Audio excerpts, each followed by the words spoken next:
Hello students, இந்த வீடியோவில் நம்ம வந்து Raman Spectroscopy quantum theory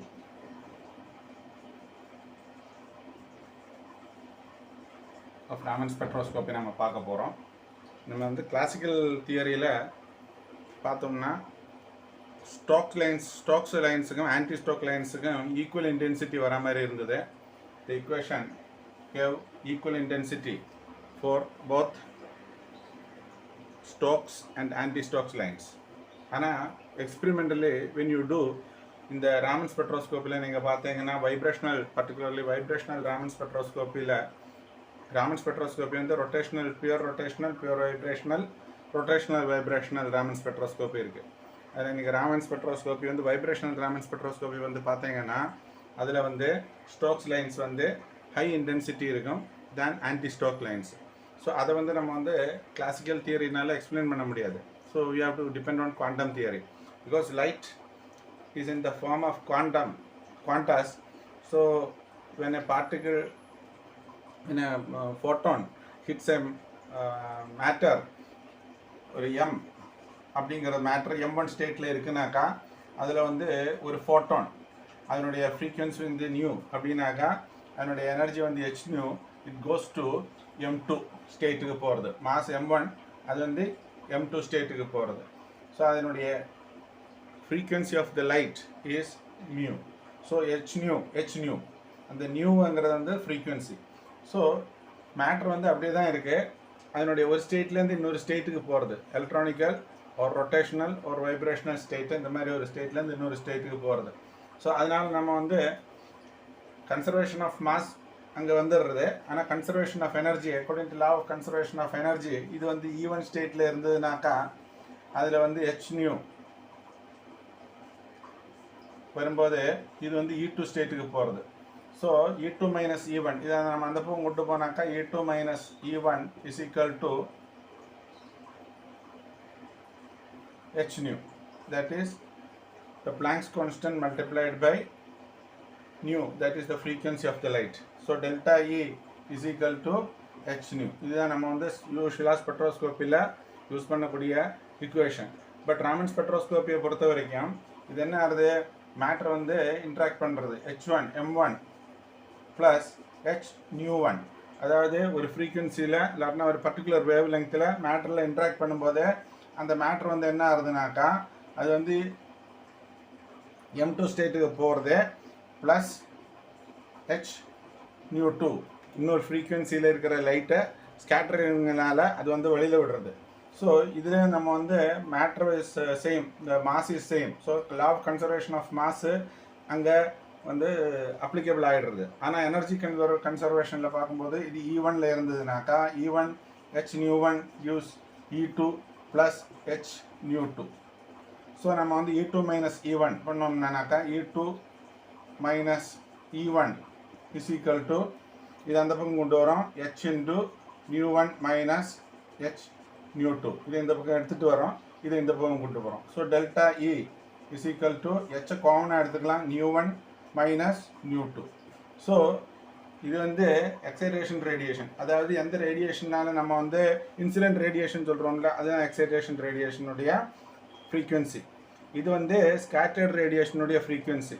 suppose nu1 அதிகமாக இருந்ததுனாக்கா, அதாவது எக்ஸைட்டேஷன் ரேடியேஷனுடைய ஃப்ரீக்வன்சி வந்து அதிகமாக இருந்ததுன்னா அதாவது அதனுடைய எனர்ஜி அதிகம். ஸோ திஸ் டெல்டா இ அதாவது E2 வந்து ஹையர் எனர்ஜி லெவலில் இருக்கும் இல்லையா, அதாவது அந்த எனர்ஜியை வந்து இதை ட்ரான்ஸ்ஃபர் பண்ணுறது. So nu1 is greater than nu2. அது என்ன அர்த்தம், it gives you Stokes. If nu1 is equal to nu2 ரெண்டுமே ஈக்குவலாக இருந்ததுன்னா என்ன அர்த்தம் ஆகுது, எந்த லைட்டால் நம்ம வந்து எக்ஸைட்டேஷன் பண்ணுறோமோ அதே ஃப்ரீக்வன்சியில் இருக்கிற லைட் வந்து நமக்கு வருது. ஸோ அதனால் அது என்னது, அது ரேலே ஸ்கேட்டரிங். இது வந்து ரேலே ஸ்கேட்டரிங் கொடுக்கறது. அதே வந்து E2 வந்து லோவர் எனர்ஜி லெவலில் இருந்து E1 வந்து ஹையர் எனர்ஜி லெவலில் இருந்ததுனாக்கா so nu2 will be more higher than nu1. Then we call it as anti-Stokes. So nu1 விட அதிகமாக இருக்குது nu2. அதாவது எக்ஸைட்டட் ரேடியேஷனை விட ஸ்கேட்டர்ட் ரேடியேஷனுடைய ஃப்ரீக்குவென்சி வந்து அதிகமாக இருக்குது. ஸ்கேட்டர்ட் ரேடியேஷன் இதனுடைய ஃப்ரீக்குவென்சி அதிகமாக இருக்குன்னா என்ன அர்த்தம்? அதனுடைய எனர்ஜி அதிகமாக இருக்குன்னு அர்த்தம். ஸோ அதிகமாக இருக்குங்கிற போது அது வந்து ஆன்டி ஸ்டோக் லைன்ஸ் கொடுக்கும். So this is what is quantum theory வச்சு நம்ம வந்து இது பண்ணுறது. ஆனால் இதில் வந்து என்ன பார்த்தீங்கன்னா, இது எப்படி நம்ம எக்ஸ்பிளைன் பண்ணலாம் அப்படின்னு பார்த்தீங்கன்னாக்கா, இந்த பாப்புலேஷன். ஸோ ஒவ்வொரு எனர்ஜி லெவல்லையும் இருக்கக்கூடிய பாப்புலேஷன், வைப்ரேஷனல் ஸ்பெக்ட்ரோஸ்கோப்பி எடுத்ததுனாக்கா ஒவ்வொரு குவாண்டம் நம்பர்லையும், வைப்ரேஷனல் குவாண்டம் நம்பர்லையும் இருக்கக்கூடிய பாப்புலேஷன் இங்கே பார்த்தீங்கன்னா கிரவுண்ட் ஸ்டேட்டில் தான் அதிகமாக இருக்கும் at room temperature. V is equal to 0. That is the ground state vibrational quantum number. So at room temperature V is equal to 0 தான் maximum population இருக்கும். ஸோ ஹையர் பாப்புலேஷன் ஸ்டேட்டில் இருக்கக்கூடிய எனர்ஜி லெவல்ஸில் வந்து ரொம்ப கம்மியாக இருக்கிறதுனால அதுலேருந்து எக்ஸைட் ஆகி திரும்ப ஹையர் எனர்ஜியில் கொடுக்கக்கூடிய nu2 கொடுக்கறதுக்கான பாசிபிலிட்டிஸ் ரொம்ப கம்மிங்கிறதுனால ஆன்டி ஸ்டோக்ஸ் லைன்ஸ் வந்து ரொம்ப இன்டென்சிட்டி கம்மியாக தான் இருக்கும். ஆல்மோஸ்ட் 100 டைம்ஸ் கம்மியாக தான் இருக்கும் ஸ்டோக் லைன்ஸை விட.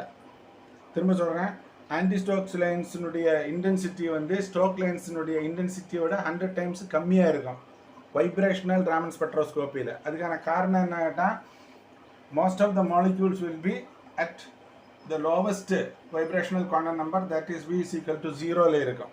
ஹையர் எனர்ஜி லெவல்ஸில் V is equal to 1, V is equal to 2ல எல்லாம் வந்து ரொம்ப கம்மியாக தான் இருக்கும். ஸோ அதனால்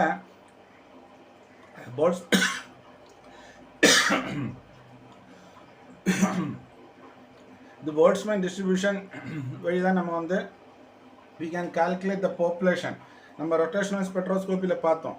ரொட்டேஷனல் ஸ்பெக்ட்ரோஸ்கோப்பியில் J is equal to 0, J is equal to 1 ஸ்டேட்ஸில் இருக்கக்கூடிய பாப்புலேஷன் கிட்டத்தட்ட 1 கிட்ட இருக்குது, 0.98 the ratio J/N0.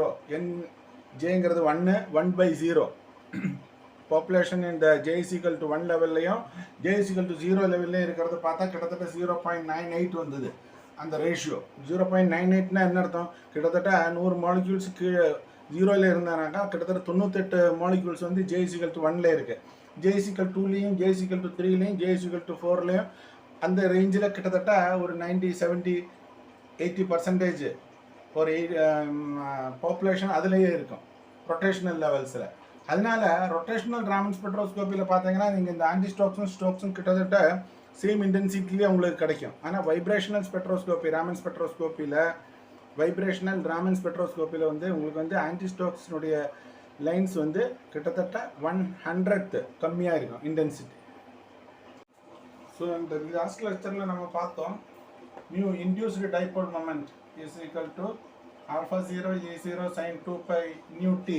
This nu is the frequency of the incident radiation or excitation radiation, and plus half dou alpha by dou q q0 E0 sin cos 2 pi nu m minus nu into t minus 1/2 dou alpha by dou q q0 E0 cos 2 pi nu plus nu m into t. இந்த ஈக்குவேஷனை நம்ம போன லெக்சரில் derive பண்ணது தான். So இந்த equation படி பார்த்ததுனாக்கா நியூ எம் ப்ளஸ் நியூக்கும் நியூ மைனஸ் நியூ எம்முக்கும் இருக்கக்கூடிய பாசிபிலிட்டி வந்து ஈக்குவலாக தான் இதில் இருக்குது. ஸோ அந்த ரெண்டு இன்டென்சிட்டியுமே வந்து ஈக்குவலாக தான் இருக்கணும். ஆனால் actually as I told you in experimental results you can see that vibrational Raman ஸ்பெக்ட்ரோஸ்கோப்பியை பொறுத்த வரைக்கும் ராமன் ஸ்பெக்ட்ரோஸ்கோப்பி வைப்ரேஷன் ராமன் ஸ்பெக்ட்ரோஸ்கோப்பியில் ஸ்டோக்ஸ் லைன்ஸ் வந்து கிட்டத்தட்ட ஒரு 100 டைம்ஸ் இன்டென்ஸ் தான் ஆன்டி ஸ்டோக் லைன்ஸு. அதுக்கான காரணம் என்னன்னாக்கா, intensity is directly proportional to the population in a particular state. ஒரு பர்டிகுலர் வைப்ரேஷனல் ஸ்டேட்டில் இருக்கக்கூடிய பாப்புலேஷனை பொறுத்து தான் வந்து அதனுடைய இன்டென்சிட்டி இருக்குது. So that is given by Boltzmann distribution. So intensity of the Stokes lines divided by intensity of anti Stokes lines, அதனுடைய ரேஷியோ நம்ம எடுத்தோம்னா you will get nu minus nu m to the power of 4 divided by nu plus nu m to the power of 4, because the intensity is directly proportional to the frequency to the power of 4 or inversely proportional to the wavelength to the power of 4. Lambda intensity of the scattered radiation வந்து 1/lambda to the power of 4 தான் 4 இருக்கும். இது வந்து Rayleigh வந்து already prove பண்ண ஒரு இது. So nu is directly inversely proportional to the wavelength. Frequency is inversely proportional to the wavelength. So nu minus nu m. இது வந்து cos a minus b and cos b minus a ஒன்று தான். So nu minus nu m to the power of 4 வரும். இது nu plus nu m to the power of 4 e to the power of h nu m divided by kt. So here k is the Boltzmann constant and t is the temperature. So it is temperature increase ஆகும்போது தான் வந்து higher ஸ்டேட்டில் வந்து அதிகமாக population இருக்கும். வினுடைய vibrational levels வந்து energy difference வந்து ரொம்ப அதிகமாக இருக்கிறதுனால உங்களுக்கு வந்து நியூ v = 0 வந்து மேக்ஸிமம் பாப்புலேஷன் இருக்கும். அப்புறம் v = 1 வரும்போது அவ்வளோவா பாப்புலேஷன் இருக்காது. அதே வந்து நம்ம லாஸ்ட் கிளாஸில் நம்ம வந்து ரொட்டேஷனல் ஸ்பெக்ட்ரோஸ்கோபி பார்க்கும்போது j = 1லையும் j = 2லையும் 0லையும் அப்ராக்சிமேட்லி சேம் பாப்புலேஷன் வந்து ஆல்மோஸ்ட் கிட்டத்தட்ட ஒரே மாதிரி தான் இருந்தது. 9.98 கிட்ட வந்தது அந்த ratio. So it is almost equal. அதே மாதிரி தான் J2 J3 லெவல்ஸ்லையும் பாப்புலேஷன் வந்து அதிகமாக இருக்கும். ஆனால் வைப்ரேஷனல் லெவலில் பார்க்கும்போது v = 0, தட் இஸ் கிரவுண்ட் ஸ்டேட்டில் தான் வந்து ஹையர் பாப்புலேஷன் இருக்கும். இந்த டெம்பரேச்சர் இன்க்ரீஸ் பண்ணும்போது தான் வந்து V1 V2ல அதிகமாக இருக்கும். So this is the reason why you get Stokes lines almost 100 times higher in intensity than anti-Stokes lines in the case of vibrational Raman spectroscopy. Now the same thing can be explained by second order perturbation theory. அதாவது இப்போ இது ground ஸ்டேட்டில் இருக்குது, ஒரு particular energy லெவலில் இருக்குது. அது வந்து என்ன ஆகுனாக்கா when the radiation falls on it, excitation takes place and it goes to a virtual state. This is a virtual or intermediate state. And the intermediate state lende either it can come down to the original state and give the radiation. In the mari kudutaduna Rayleigh scattering. அதுவே வந்து this is the final state now. இது வந்து இன்னொரு final state இந்த இடத்துல வருதுனாக்கா radiation இங்கேருந்து இங்கேக்கு போகுது. ஆனால் இங்கேருந்து இங்கேக்கு வருதுனாக்கா the energy of this radiation,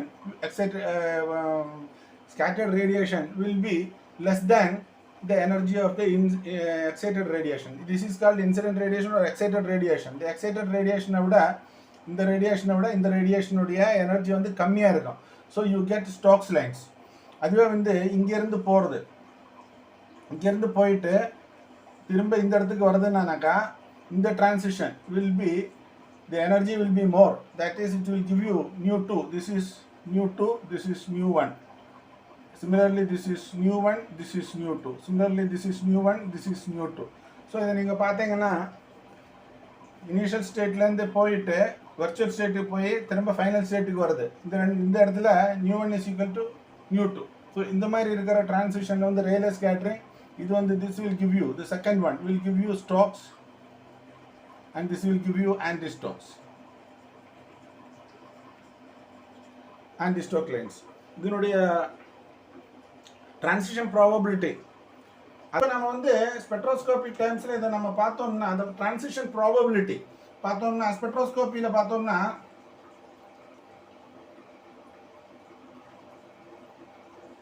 ordinary spectroscopy, rotational ஸ்பெக்ட்ரோஸ்கோப்பியாக இருக்கட்டும், வைப்ரேஷனல் ஸ்பெக்ட்ரோஸ்கோபி, இந்த மாதிரி இருக்கிற ஸ்பெக்ட்ரோஸ்கோப்பியில் the transition happens from the initial state to the this is the final state, for example.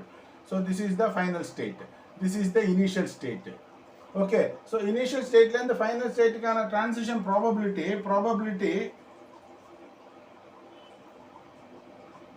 is proportional to final state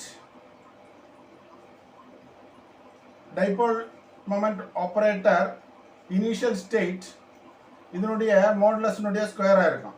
so அதாவது final state dipole moment operator initial state இதனுடைய square. ஆனால் ராமன் ஸ்பெக்ட்ரோஸ்கோப்பியில் இந்த final initial ஸ்டேட்லேருந்து final ஸ்டேட்டுக்கு டைரெக்டாக போகிறது கிடையாது. So this is initial state, this is not going directly to the final state, this is final.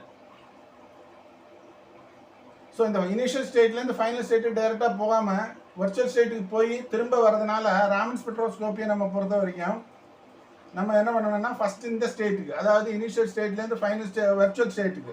So virtual state dipole operator initial state அதனுடைய product with the final state, dipole operator, initial state.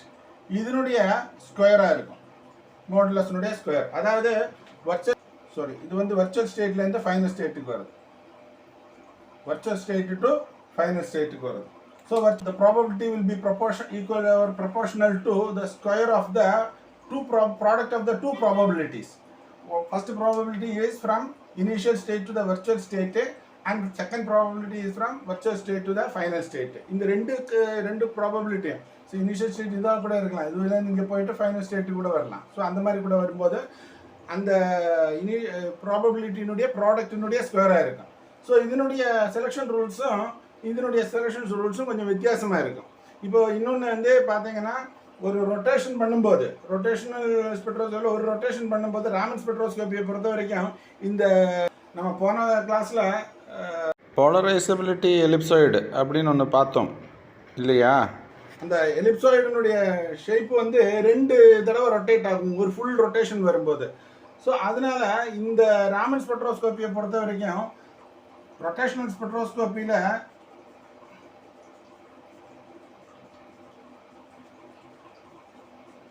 Delta J is equal to plus or minus 1ன்னு போட்டோம். இதில் வரும்போது delta J is equal to plus or minus 2 ஆயிருக்கும். அதாவது selection rule for rotational Raman spectroscopy is delta J is equal to plus or minus 2. அதுவே வந்து vibrational Raman spectroscopy வரும்போது இதில் வந்து ஹார்மோனிக் ஆசிலேட்டர்னாக்கா plus or minus 1, anharmonic oscillator அப்படின்னாக்கா plus or minus 1, plus or minus 2, plus or minus 3 etcetera. இதுலேயும் ராமன் ஸ்பெக்ட்ரோஸ்கோப்பிலையும் வந்து ப்ளஸ் ஆர் மைனஸ் 1, அன்ஹார்மோனிக் ஆசிலேட்டரை பொறுத்த வரைக்கும் plus or minus 1, other spectroscopy வருது வைப்ரேஷனல் ஸ்பெக்ட்ரோஸ்கோப்பி பொறுத்த வரைக்கும் plus or minus 1, plus or minus 2, plus or minus 3 etcetera. But ஆனால் இந்த plus or minus 2, plus or minus 3 எல்லாம் பாசிபிலிட்டிஸ் ரொம்ப கம்மி. பிகாஸ் ஹையர் எக்ஸைட்டட் ஸ்டேட்டில் இருக்கக்கூடிய பாப்புலேஷன் வந்து இங்கே நம்ம பார்த்த மாதிரி ரொம்ப கம்மியாக இருக்கிறதுனால இது வந்து plus or minus 1, plus or minus 2. இதுதான் ரொட்டேஷனல் வைப்ரேஷனல் ராமன் ஸ்பெக்ட்ரோஸ்கோப்பிக்கான selection rule. General selection rule will be plus or minus 1 and plus or minus 2 for J. இதுதான் வந்து ரொட்டேஷனல் வைப்ரேஷனல் ராமன் ஸ்பெக்ட்ரோஸ்கோப்பிக்கு. ஸோ ரொட்டேஷனல் ஸ்பெக்ட்ரோஸ்கோப்பிக்கு plus or minus 1, rotational Raman ஸ்பெக்ட்ரோஸ்கோப்பிக்கு வந்து delta J is equal to plus or minus 2. Vibrational ஸ்பெக்ட்ரோஸ்கோப்பிக்கு வந்து harmonic ஆசிலேட்டரை பொறுத்த வரைக்கும் plus or minus 1 selection rule. Delta V is equal to plus or minus 1.